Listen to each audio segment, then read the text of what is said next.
সিমানো ডাঙৰ ভুল নহয় যে সি একেবাৰে সেই ককায়েকৰ মনত যে যিটো ডিচিশ্যন ল'ব সেইটো ককায়েকে ল'ব। এখন তোৰ ঘৰ নহয় কাৰণে তই বিচাৰ যে মন আকৌ এখন ঘৰলৈ উভতি আহক, ওচৰৰ মানুহবিলাকে আমাক ইঠিকিং কৰক, আমাৰ মান সন্মান সকলো শেষ হওক।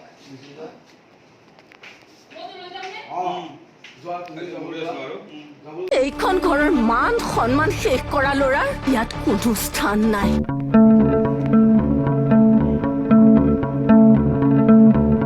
অফিচৰ ফাইলত কিয় হাত দিছ? মন আৰু দুবৈৰ লগত যদি এইখন ঘৰৰ মানুহে কিবা কথাত সম্পৰ্ক ৰখা মই গম পাওঁ নহয়, মোৰ কি আৰু বেয়া মানুহ কিন্তু কোনেও নহ'ব।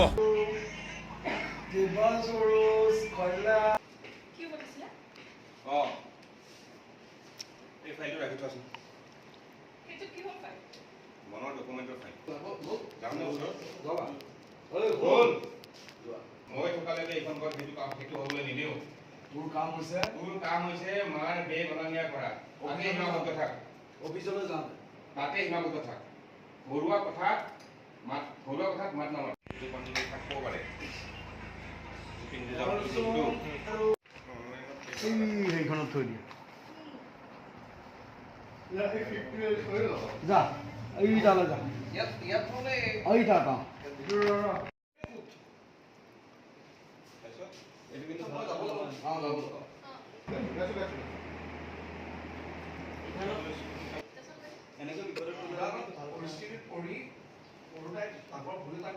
কিন্তু সেইবুলি আমি এনেকে সৰুতে বিপদত পেলাব নোৱাৰো।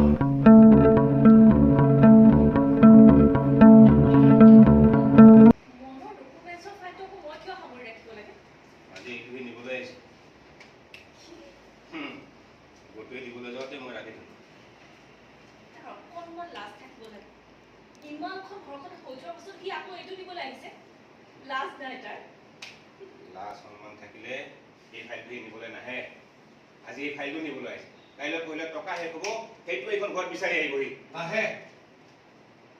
সৰু দাইখন আত্মসন্মান নোহোৱা মানুহ নহয় যে ঘৰখনলৈ টকা বিচাৰি আহিব।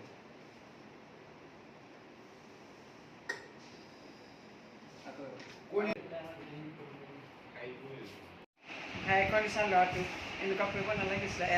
সেইটো এটা ডাঙৰ ভুল কৰিছে, সিটো সিমানো ডাঙৰ ভুল নহয় যে সি একেবাৰে সেই ককায়েকৰ মনত যে যিটো ডিচিশ্যন ল'ব সেইটো ককায়েকে ল'ব লাগিছে। সি ঘৰ জোৱাই ল'বলৈ কোন? গতিকে সেইটো মানে বেয়া পাইছোঁ। ছোৱালীজনীটো নিজৰ ছোৱালী ন, নিজৰটো বায়েক, তাই তেনেকুৱা ব্যৱহাৰ কৰিব নালাগিছে। মানে মোৰ কথা কৈ থকা নাই, অনন্যা কেৰেক্টাৰটোৰ কথা কৈছে। অনন্যা মই সেইজনী নহয়। তেনেহ'লে ঠিক আছে।